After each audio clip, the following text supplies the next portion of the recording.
회복이라는 제목으로 하나님 말씀 전하겠습니다. 어느 깊은 산 속에 아주 용하기로 이름난 스님 한 분이 계셨답니다. 용하다는 것은 설법에 아주 능해서 모든 사람의 질문에 한 번도 막힘없이 지혜롭게 잘 대답한다는 그런 모습이었는데, 어느 날 이 한 개구장이 꼬마가 이 스님에게 장난스럽게 도전합니다. 손에 작은 메뚜기 한 마리를 쥐고는 스님에게 가서 물었답니다. 스님, 이 메뚜기가 죽은 건가요? 아니면 살아있는 건가요? 이 아이의 속셈으로는 그거죠. 이 스님이 아무리 똑똑하고 지혜롭다 하더라도 내 손 안에 있는 이 메뚜기가 죽었는지 살았는지 어떻게 알 수 있을까? 그건 내 마음을 알아야 되는데, 스님이 살아있다고 하면 내가 바로 발로 밟아서 죽여버리고, 죽었다고 하면 될 것이고, 만약에 죽었다고 한다면 날려보낼 생각이었던 거죠. 그래서 어떻게든 스님을 놀려먹을 요량으로 아이가 이렇게 질문했던 겁니다. 그랬더니 스님이 이렇게 말했답니다. 얘야, 그 메뚜기의 생사는 내 손에 달렸지 내 입에 달린 것이 아니란다. 스님은 이 아이의 의도를 알았던 것이죠. 그러자 꼬마는 메뚜기를 날려보내며 또 이렇게 말합니다. 스님, 어떻게 이렇게 지혜로우신가요? 그러자 스님이 이렇게 말했답니다. 전에는 나도 정말 멍청한 아이였단다. 그러나 매일 열심히 공부하고 생각하다 보니 지혜가 생기기 시작하더구나. 그러니 너도 나보다 더 지혜로운 사람이 될 것 같구나. 그러나 아이는 이내 슬픈 기색을 보이며 이렇게 말했답니다. 아니요, 스님. 어제 제 어머니가 점을 보셨는데 저의 운명은 형편없다고 했어요. 그랬더니 스님이 아이의 손의 손금을 보시면서 이렇게 말했어요. 그래, 손금 좀 보자꾸나. 이것은 감정선, 이것은 사업선, 이것은 생명선, 이것은 지혜선. 그래, 자, 이제 주먹을 꼭 한번 쥐어보려. 아이는 주먹을 꼭 쥐고 스님을 바라봤어요. 그랬더니 스님이 이렇게 말했답니다. 얘야, 이제 내 손에 감정선, 사업선, 생명선, 지혜선, 그 모든 선들이 다 어디 있느냐? 그랬더니 주먹을 꼭 쥔 채 아이가 말합니다. 그거야말로 지금 바로 제 손 안에 있죠. 그렇지, 바로 내 운명은 내 손 안에 있는 것이지 결코 다른 사람 손에 입에 달린 것이 아니란다. 그러니 다른 사람으로 인해 내 운명을 포기하지 말거라.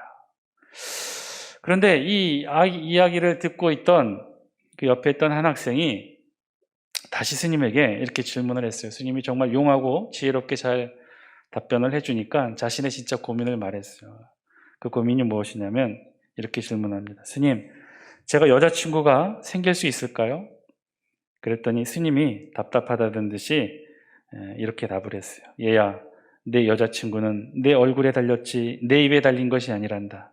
그런데 가만 보니 넌 장차 나보다 뛰어난 스님이 될 것 같은 생각이 드는구나.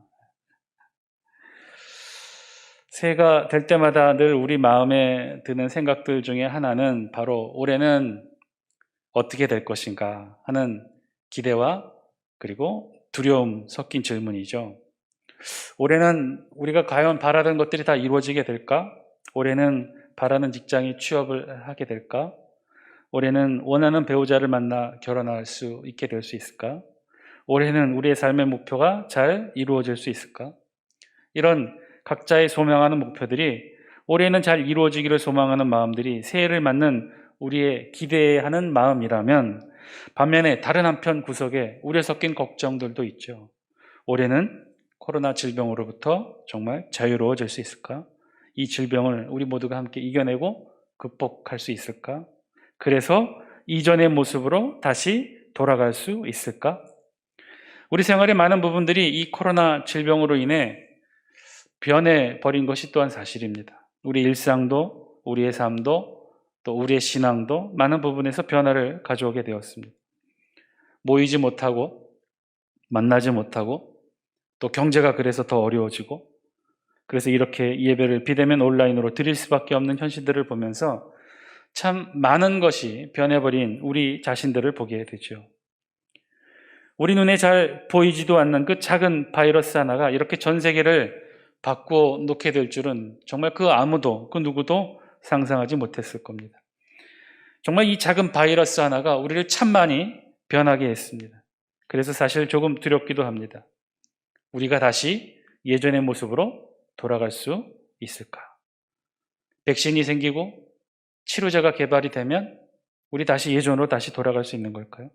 그때의 모습으로 함께 만나고 모이고 즐겁게 손잡고 기쁘게 찬양하고 함께 목 놓아 부르짖고 기도했던 그때의 모습으로, 그런 우리 옛날 모습으로 우리 다시 돌아갈 수 있는 것일까요?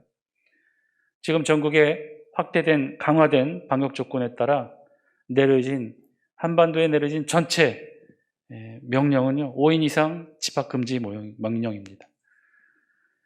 5인 이상, 정확하게는 지인을 말하고요, 가족은 그에 해당되지 않는다고 해요. 가까운 사람들, 지인, 정말 가족보다도 더 가깝게 서로의 속내를 나누고 마음을 나눴던 그런 지인들이 이제는 국가의 명령으로 더 이상 합법적으로 모이지 못하게 됐다는 거예요. 두렵습니다. 우리 옛날로 다시 돌아갈 수 있을까요? 백신 맞고 치료제에 있으면 우리 다시 옛날로 돌아갈 수 있게 되는 것일까요? 두려운 마음으로 다시 예전의 모습으로 돌아가기를 소망하며 또 다시 회복되기를 바라는 마음이 새해를 맞는 우리 모두의 마음일 것입니다. 그래서 올해 2021년 장수교회의 표는 회복입니다. 다시 예전의 신앙의 모습으로 회복되는 것이 올해 첫 해를 맞는 우리 모두의 바람이고 소명이고 또 목표입니다. 예배가 회복되는 교회, 사랑이 회복되는 구역, 믿음이 회복되는 성도. 다시 예전처럼 대면하여 예배드리고 함께 목 놓아 찬양하고 부르짖고 기도하고 함께 손잡고 서로를 위로하고 격려하고 함께 식사할 수 있는 그런 예배의 자리. 예전처럼 다시 구역이 모이고 구역에서 서로를 위해 격려하고 기도하며 함께 그렇게 구역 생활을 할 수 있는 예전의 모습으로, 그리고 다시 믿음이 회복되고 신앙이 다시 채워지고 건강하고 아름다운 모습으로 하나님 앞에 바른 성도의 삶을 떳떳하고 당당하게 살아낼 수 있는 우리의 모습들, 그것이 바로 올해 우리가 목표로 하고 또 간절히 소망하는 회복의 모습들이죠. 잃어버린 예배가 회복되고 잃어버린 사랑이 회복되고 잃어버린 믿음이 회복되는 것, 그것이 올해 새해 첫날을 맞이하는 우리 모두의 간절한 소망과 목표입니다. 자, 그러면 그런 회복은 어떻게 할 수 있을까요? 어떻게 하는 것이 예전으로 돌아가고 회복되는 것일까요? 여러분, 그냥 다시 옛날로 돌아가게 되면 다 회복되는 것일까요? 다시 예전처럼 자주 모여 예배드리고 사랑의 나눔을 신청하고 잃었던 믿음을 다시 찾는 것이 회복일까요? 마치 아무 일도 없었던 것처럼, 우리의 기억에서 2020년은 아예 없었던 것처럼 기억에서 지우고 다시 옛날로 돌아가는 것, 그것이 우리가 원하는 회복의 모습일까요? 회복의 사전적인 뜻은요, 원래의 상태로 돌이키거나 원래의 상태를 되찾음이란 뜻이에요. 그래서 비슷한 동의어로는요, 복원, 복고 이런 단어들이 있습니다. 복원, 복고도 마찬가지예요.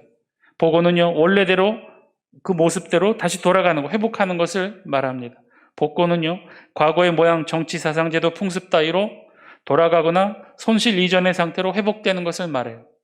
다 다시 돌아가는 것이죠. 다시 이전으로 원래의 상태로 돌아가는 것을 회복이라고 지금 말하고 있다는 거예요. 자, 그런데 질문이 있어요. 정말 온전한 회복이 가능할까요? 옛날로 다시 돌아가면 아무 일 없다는 듯이 다시 예전 상태로 돌아가면 회복되는 것일까요? 그렇게 실제로 예전 상태로 돌아갈 수는 있는 것일까요? 우리의 기억에서 2020년을 완전히 지우고 그 이전으로 그렇게 돌아갈 수 있을까요? 아니요, 그럴 수 없어요. 물론 다시 옛 모습을 찾을 수는 있을 것입니다. 예전처럼 다시 똑같이 행동할 수는 있을 것입니다. 예전처럼 다시 매주일 대면 예배 드리고 그동안 한 번도 모이지 못했던 구역 예배도 드리고 새벽 예배도 드리고 잃었던 우리의 신앙도 다시 찾고 이전처럼 우리 교회 식당에서 함께 모여 식사도 할 수 있고 그렇게 다시 예전의 모습들로 돌아갈 수 있게 되는 날이 오겠죠. 그런데요, 그렇게 다시 예전의 모습과 상태와 방법들이 다시 할 수 있다고 해서 아무 일도 없었다는 듯이 그저 그렇게 예전으로 돌아갈 수 있을까요? 그럴 수 없다는 거죠. 왜냐하면 우리는 이미 2020년이라는 어렵고 힘든 굴곡의 시간, 코로나의 고통의 시간들을 건너왔기 때문에 그렇습니다. 회복된다고 해도요, 이전의 상태로 다시 돌아갈 수 있다고 해도요, 회복되고 복원되고 복고로 돌아갈 수 있다고 하더라도 이전처럼 그때처럼 2020년 코로나를 겪지 않았던 그 당시로 아무 일도 없다는 듯 그렇게 돌아갈 수 없다는 거예요. 왜냐하면 이미 우리는 한번 고통과 아픔의 시간을 건너왔기 때문에 그 시간만큼은 돌이킬 수가 없다는 것이죠. 설령 그렇게 돌아갈 수 있다고 해도 정말 그것은 의미 없는 회복인 것이죠. 의미 없는 복원이에요. 왜냐하면 또다시 제2, 제3의 코로나가 온다면 우리 똑같이 다시 잃어버릴 것이기 때문에 그렇죠. 그래서 그런 회복은 의미가 없어요. 그렇게 똑같이 이전으로 돌아갈 수 없을 뿐더러 그렇게 된다 하더라도 그것은 하등 우리에게 의미가 없는 회복인 것이죠. 언제든지 다시 잃어버릴 수 있는 회복은 회복이 아닌 것입니다. 그렇다면 어떻게 하는 것이 회복일까요? 오늘 우리 성경은요, 그 회복의 의미를 구약의 언어, 시편의 언어로 오늘 성경에 이렇게 기록해 주었어요. 우리 다 함께 1절 말씀 같이 한번 읽겠습니다. 함께 읽습니다. 시작. 하나님이여 주께서 우리를 버려 흩으셨고 분노하셨사오나 지금은 우리를 회복시키소서.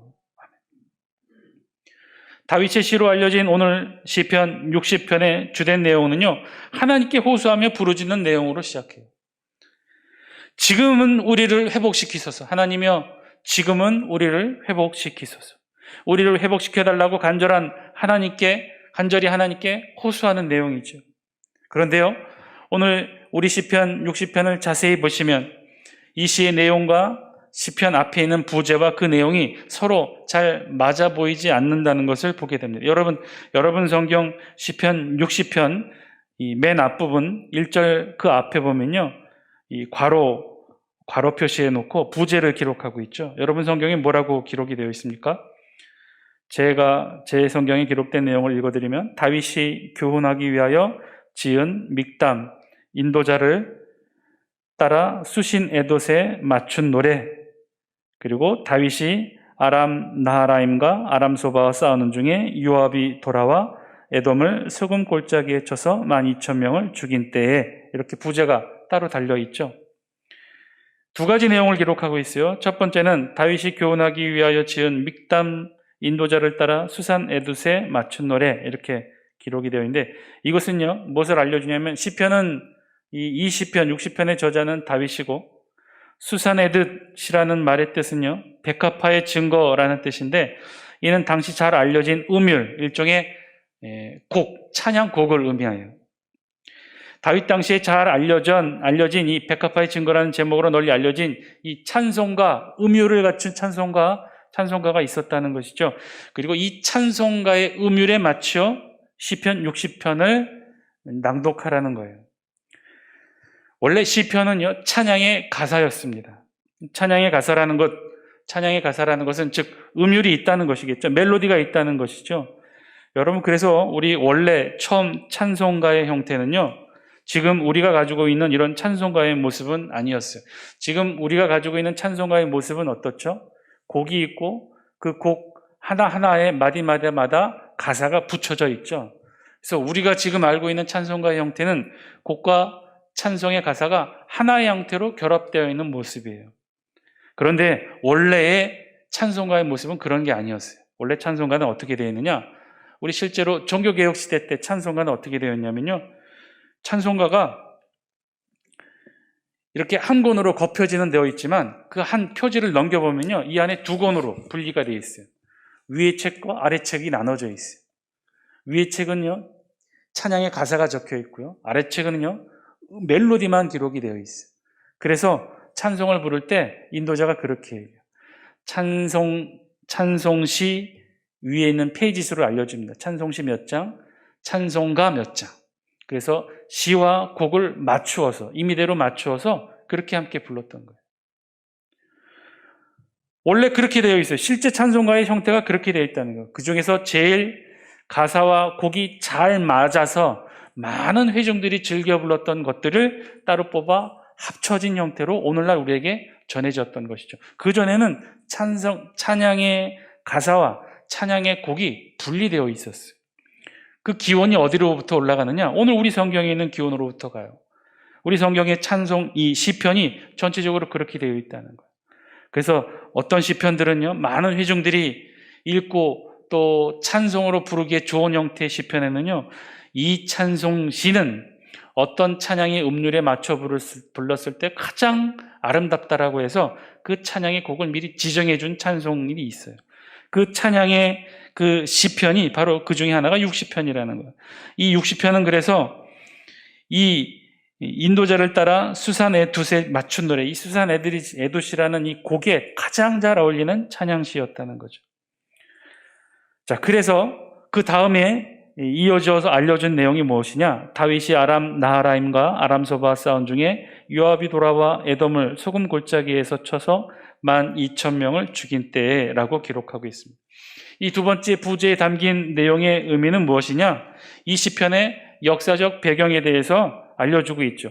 이 시편 가사를 기록한 다윗이 어떤 시대적 배경하에 이 시편을 기록했는지를 우리 성경이 말씀해주고 있어요. 그런데 그때가 언제냐? 요압이 돌아와 에돔을 소금 골짜기에서 쳐서 12,000명을 죽인 때, 즉 다윗의 군대 장관 요압이 에돔과의 전쟁에서 승리한 때에 이 시편이 기록되었다는 것이죠. 즉 한마디로 에돔과의 전쟁에서 승리한 후에 기록된 시편이 바로 시편 60편이라는 거예요. 그런데요, 그런 승리의 시편 치고는 오늘 60편의 내용이 너무 어울리지 않아요. 왜요? 1절에서 보시면 다윗은 어떻게 지금 호소하고 있어요? 하나님이여 지금은 우리를 회복시키소서. 하나님께서 회복시켜 주실 것을 간절히 호소하고 있는 내용이죠. 전혀 승리의 기쁨을 만끽하는 그런 찬양의 가사가 아니에요. 그 이유는요, 사실 이 시편 60편은 에돔과의 전쟁을 배경으로 있기는 하나 그 시기가 전쟁에 승리하기 전 상황에서 다윗이 하나님 앞에 기도로 호소한 내용이 바로 오늘 시편 60편에 담겨있는 내용이죠.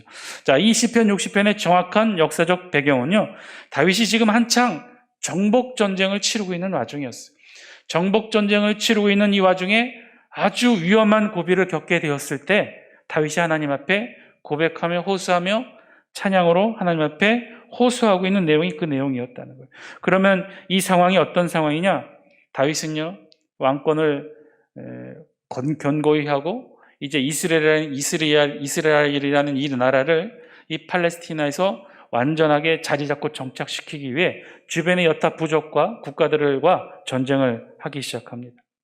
다윗을 중심으로 이스라엘은요, 주변 여러 나라를 상대로 전쟁을 수행하고 있었어요. 지도 한 장 보시겠어요? 요단강을 중심으로 주변에 있는 나라들, 이민족들이에요. 강력한 국가를 형성했고 이스라엘보다도 큰 힘을 가지고 있었던 주변에 많은 부족과 나라들이 있었어요. 그 중에서 지금 이 시기는 어떤 시기냐? 사무엘하 8장에 기록된 이 내용의 시기는요, 이 이스라엘이 먼저 서쪽에 블레셋과 전쟁을 해서 블레셋을 북속시킵니다. 다윗이 강력한 군대를 가지고 쳐들어가서 이 블레셋을 북속시켜요.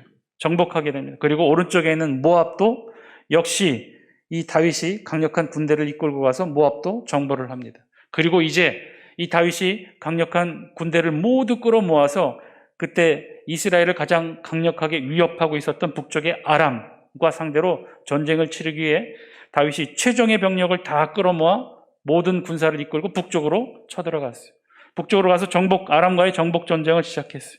원래 다윗의 계획대로라면 이 아람과의 전쟁도 충분히 이길 수가 있었어요. 그런데 이 아람이 여러 부족으로 흩어져 있었던 이 아람 족속이 갑자기 뭉치기 시작합니다. 연합하기 시작해요.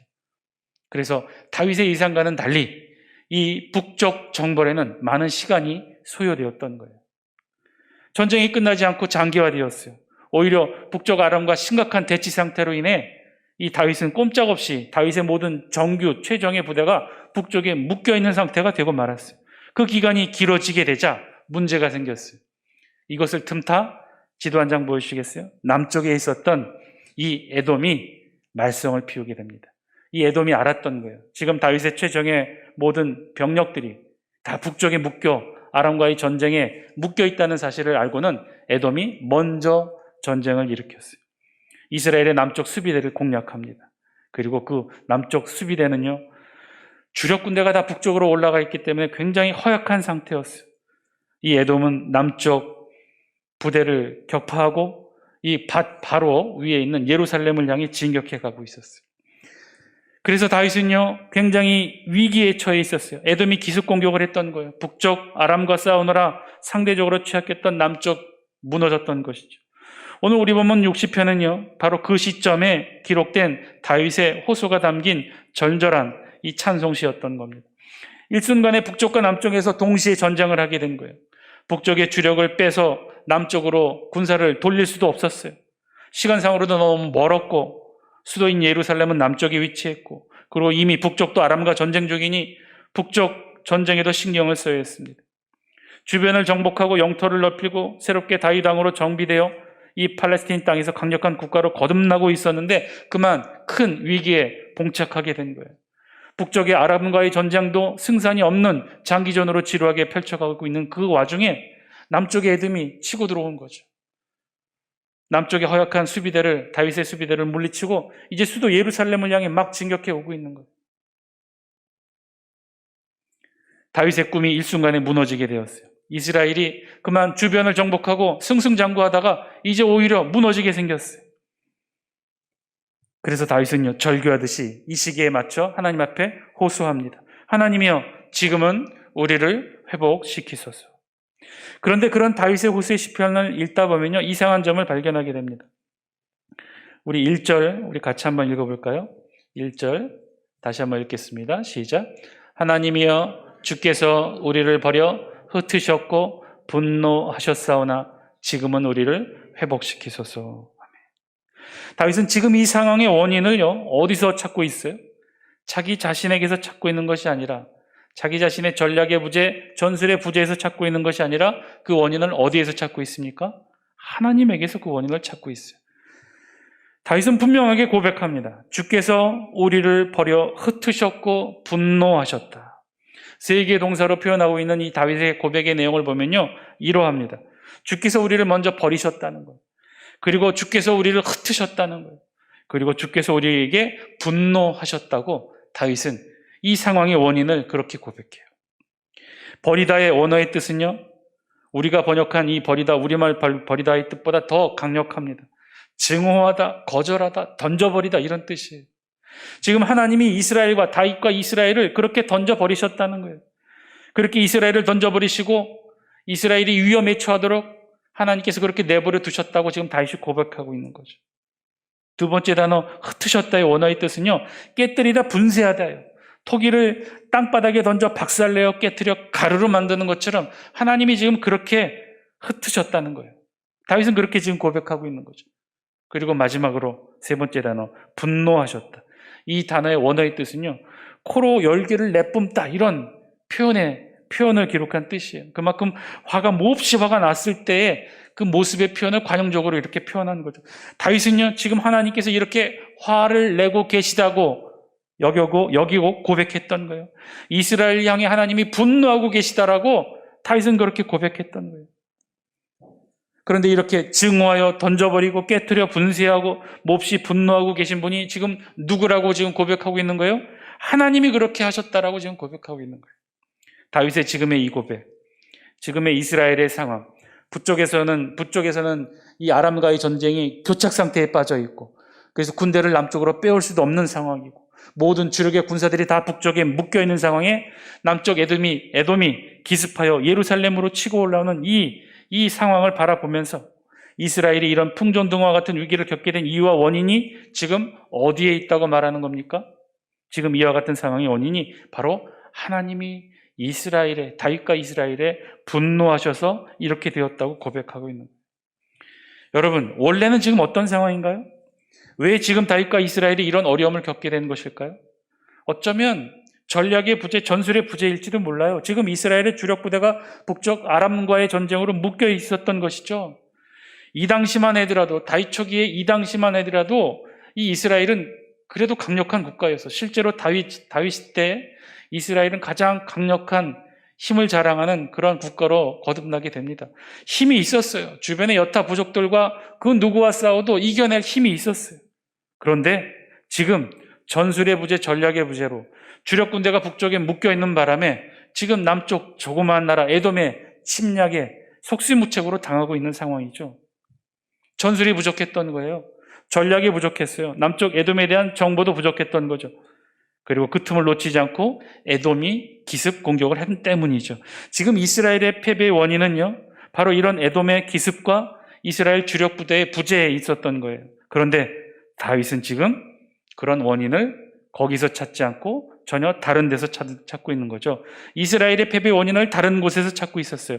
다윗이 고백한 이스라엘의 패배의 원인은요, 군사력의 열세에 있었던 것도 아니고 에돔의 기습에 있지도 않았고, 지금 이스라엘의 패배의 원인은 전술의 부족, 전략의 부족에도 있지 않았어요. 지금 다윗이 고백하고 있는 이스라엘의 패배의 원인은 하나님이 분노하셨다라고 다윗은 찾고 고백했던 거죠. 그래서 오늘 우리 본문 시편 60편 전체의 내용이 사실은 다 이 내용을 기록합니다. 우리 2절 말씀 영상을 통해 같이 한번 읽어볼까요? 2절에 다윗이 이렇게 고백해요. 함께 읽습니다. 시작. 주께서 땅을 진동시키사 갈라지게 하셨사오니 그 틈을 기우소서 땅이 흔들림이니이다. 3절도 읽겠습니다. 함께 읽겠습니다. 시작. 주께서 주의 백성에게 어려움을 보이시고 비틀거리게 하는 포도주를 우리에게 마시게 하셨나이다. 1절, 2절, 3절 다 그 시작이 어떤 단어로 시작합니까? 주께서예요. 주께서 하나님이 하셨다는 거예요. 지금 이스라엘의 패배, 풍전등화의 위기에 처해 있는 이스라엘의 패배, 이 모든 일들의 시작이 어떻게 되었느냐? 그 원인이 어디에 있었느냐? 하나님이 분노하셔서, 하나님이 버리셔서, 하나님이 흩으셔서 이렇게 되었다는 거예요. 그래서 하나님이 땅을 진동시켜 갈라지게 하셨고, 하나님께서 주의 백성에게 어려움을 보이시고 비틀거리게 하는 포도주를 마시게 하셨다는 거예요. 그렇게 지금 다윗이 고백하고 있는 거죠. 하나님이 분노하셨고, 그래서 이스라엘이 패배했고 실패했다고 하는 다윗의 고백, 오늘 시편 60편의 1절에 있는 이 고백에는요, 그 절절한 다윗의 고백이 담겨 있었다는 거예요. 자, 사랑하는 장수교 성도 여러분, 오늘 다윗이 지금 하나님 앞에서 무엇을 고백하고 있는 것일까요? 우리도 지금 뻔히 알고 있는 내용이에요. 역사적 상황을 보면 이스라엘이 전략을 잘못 구성해서 에돔을 과소평가해서 이런 위험을 처하게 되었던 것이죠. 그런데 지금 왜 다윗이 그 원인을, 이스라엘의 패배와 전쟁의 실패의 원인을 왜 하나님 탓으로 돌린 거죠? 왜 하나님께 있다고 고백하고 있는 거죠? 혹시 다윗의 고백이 이 모든 것이 다 하나님이 탓이라고 돌리고 있는 것을 말하는 걸까요? 아니요, 그렇지 않아요. 지금 다윗은요, 진심으로 하나님께 고백하고 있어요. 이 모든 일의 원인은 바로 하나님이 분노하셨기 때문이라는 거죠. 그런데 하나님이 왜 분노하셨느냐? 그 원인이 어디 있느냐? 바로 자신들의 죄 때문이라는 거예요. 다윗 왕의 잘못 때문에, 이스라엘의 백성들의 죄악 때문에 지금 하나님이 분노하고 계시다는 고백인 거죠. 따라서 지금 다윗은요, 회개 고백을 하고 있는 거예요. 이것은 다 하나님이 분노하셔서, 즉 자신들의 죄악으로 인해 하나님의 분노하심으로 우리가 이런 모든 어려움을 겪게 되었다라고 지금 다윗은 고백하고 있는 거예요. 자신들이 부족해서, 전술이 부족해서, 자신들이 전술을 잘못 짜서 운이 없어서가 아니라 이 모든 일들, 이 모든 패배의 원인들, 이 모든 위기는 바로 자신들이 죄를 지었고, 그런 죄 지은 모습에 하나님이 분노하셔서 우리가 이런 패배를 겪었다라고 다윗이 고백하고 있는 거죠. 사랑하는 장수교 성도 여러분, 오늘 말씀을 통해 우리도 하나님의 음성을 들을 수 있는 저와 여러분 되시기를 바랍니다. 여러분, 회복이라는 것은 어떤 것을 말하는 걸까요? 오늘 우리 성경 1절에 있는 말씀에 나오는 이 회복이라는 단어, 회복시키소서, 지금은 우리를 회복시키소서, 여기에 기록되어 있는 이 회복이라는 단어, 히브리어 슈브라는 이 히브리어에는요, 두 가지 뜻이 담겨 있어요. 인간을 향한 하나님의 행동으로서의 슈브라는 이 회복이라는 단어와 반대로 하나님을 향한 인간의 행동으로서의 슈브, 이 회복이라는 단어 두 가지가 각각 쓰임과 용도가, 뜻이 달라지게 된다는 거예요.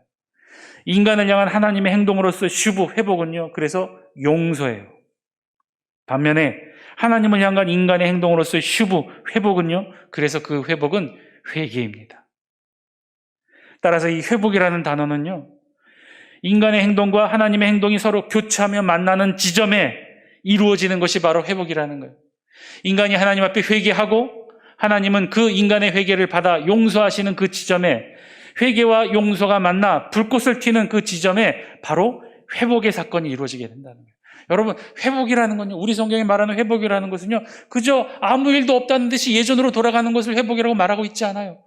우리가 대한민국이 이 전 세계가 2020년 없었던 일처럼 다시 이전의 모습으로 돌아가는 것을 회복이라고 말하고 있지 않아요. 우리 성경이 말하고 있는 회복은요, 그런 뜻이 아니에요. 그냥 아무 일도 없다는 듯이 다시 또 예전으로 돌아가는 것, 그건 회복이 아니라는 거예요. 오늘 성경이 말하고 있는 회복의 진짜 뜻은 하나님 앞에 회개하고 하나님이 용서해 주시는 그 지점이 바로 회복의 역사가 일어나는 사건의 지점이라는 거예요. 오늘 다윗이 그 내용을 보여주고 있는 거예요. 다윗은 그래서 하나님 앞에 하나님이 분노하셨다라고 고백했고, 그 분노의 내용으로는 바로 자신들의 죄의 고백이 담겨 있었던 거죠. 그래서 다윗은 그 회복을 하나님께 간구하고 있는 거예요. 하나님께 자신의 잘못을 회개하고 이스라엘의 잘못을 회개하고, 하나님은 그런 다윗과 이스라엘을 용서하시고, 그렇게 회개와 하나님의 용서가 만났을 때 이 다윗과 함께한 이스라엘의 회복의 역사가 이루어지게 된 거예요. 그래서 결국 전쟁에 승리했고, 요압으로 에돔과 싸워 12,000명을 죽이는 쾌거를 이루는 놀라운 성과로 전쟁에서 승리하게 됐던 것이죠. 우리 성경은 바로 그것을 회복이라고 말하고 있어요. 회복이라는 것은 바로 그렇게 이루어진다는 것이죠. 사랑하는 잔숙회 성도 여러분, 회복이라는 것, 그것은요, 그래서 그냥 다시 옛날로 돌아가는 것을 말하고 있진 않아요. 정말 아무렇게 아무 일도 없다는 듯이 다시 옛날로 돌아갈 수 없을 뿐더러 그렇게 돌아가는 것이 결코 회복이라고 말하고 있지 않아요. 회복이라는 것은요, 철저한 인간이 하나님을 향한 회개와 하나님이 인간에 대한 용서가 만나는 지점, 그 지점에서 일어나는 놀라운 하나님의 역사가 회복이라고 오늘 성경이 우리에게 말씀해 주고 있어요. 사랑하는 장수교 성도 여러분, 우리 다시 회복되기를 원하십니까?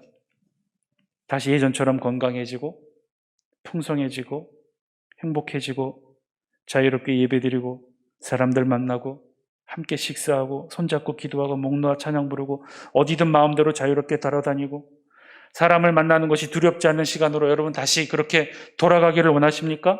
다시 그렇게 회복되기를 원하십니까? 그렇다면 오늘 본문의 다윗처럼 우리도 하나님 앞에 고백하기를 원합니다. 주께서 우리를 버려 흩으셨고 분노하셨사오나 지금은 우리를 회복시키소서. 하나님이 버리셨습니다. 하나님이 흩으셨습니다. 하나님이 분노하셨습니다.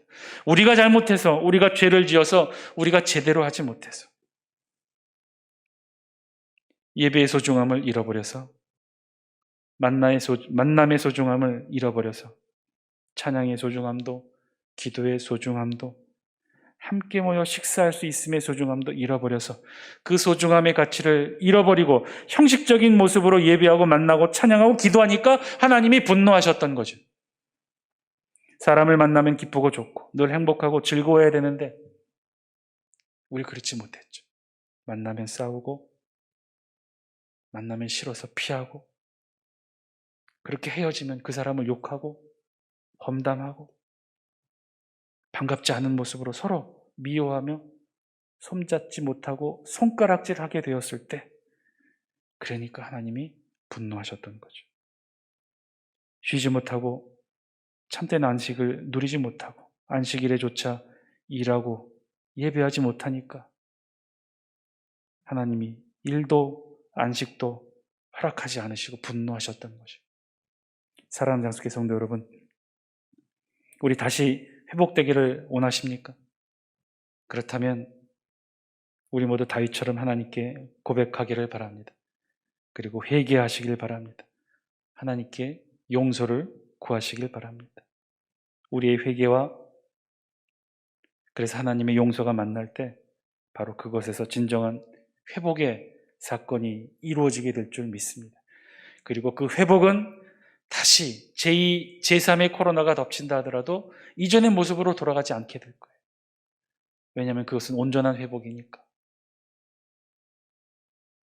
그렇게 온전하게 회개와 하나님의 용서가 다시 우리 모두를 온전하고 건강한 하나님의 역사하심의 회복으로 만들어 주실 것입니다.